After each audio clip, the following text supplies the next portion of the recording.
Méditons avec la communauté des disciples du Christ vivant en ce mercredi 1er mai 2024, 5e semaine du temps pascal, année liturgique B, fête de Saint Joseph Travailleur. Évangile de Jésus-Christ selon Saint Jean au chapitre 15, versets 1 à 8. En ce temps-là, Jésus disait à ses disciples: « Moi je suis la vraie vigne, et mon Père est le vigneron. Tout sarment qui est en moi, mais qui ne porte pas de fruits, mon Père l'enlève. Tout sarment qui porte du fruit, il le purifie en le taillant pour qu'il en porte davantage. Mais vous, déjà, vous voici purifiés grâce à la parole que je vous ai dite. Demeurez en moi, comme moi en vous. De même que le sarment ne peut pas porter de fruits par lui-même s'il ne demeure pas sur la vigne, de même vous non plus, si vous ne demeurez pas en moi. Moi je suis la vigne et vous les sarments. Celui qui demeure en moi et en qui je demeure, celui-là porte beaucoup de fruits, car en dehors de moi, vous ne pouvez rien faire. Si quelqu'un ne demeure pas en moi, il est comme le sarment jeté dehors et il se dessèche. Les sarments secs, on les ramasse, on les jette au feu et ils brûlent. Si vous demeurez en moi et que mes paroles demeurent en vous, demandez tout ce que vous voulez et cela se réalisera pour vous. Ce qui fait la gloire de mon Père, c'est que vous portiez beaucoup de fruits et que vous soyez pour moi des disciples. Acclamons la parole de Dieu. Méditation. Frères et sœurs en Christ, que le Seigneur soit loué en tout temps. L'Église fait aujourd'hui mémoire de Saint Joseph Travailleur. C'est aussi la fête internationale du travail. L'évangile de ce jour se prête à l'événement. Jésus nous y donne le secret du bon et du vrai travail. Le bon et le vrai travail est celui que nous faisons par Jésus-Christ, avec Jésus-Christ et pour Jésus-Christ. Car en dehors de lui, nous ne pouvons rien faire, nous ne pouvons pas travailler véritablement. Ou mieux, en dehors de lui, notre travail perd du sens et devient donc stérile. Il ne porte pas beaucoup de fruits.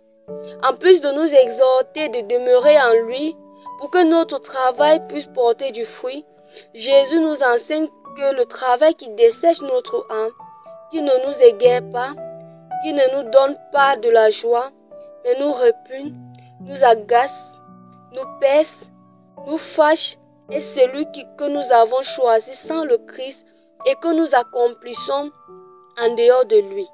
Le travail que nous faisons en dehors de la volonté de Dieu ne nous procure pas de la paix et de la joie. Combien sont ces travailleurs qui ne sont pas fiers de leur travail ou qui travaillent avec dépit, dégoût, colère et mettent mal à l'aise ceux et celles qu'ils sont supposés servir.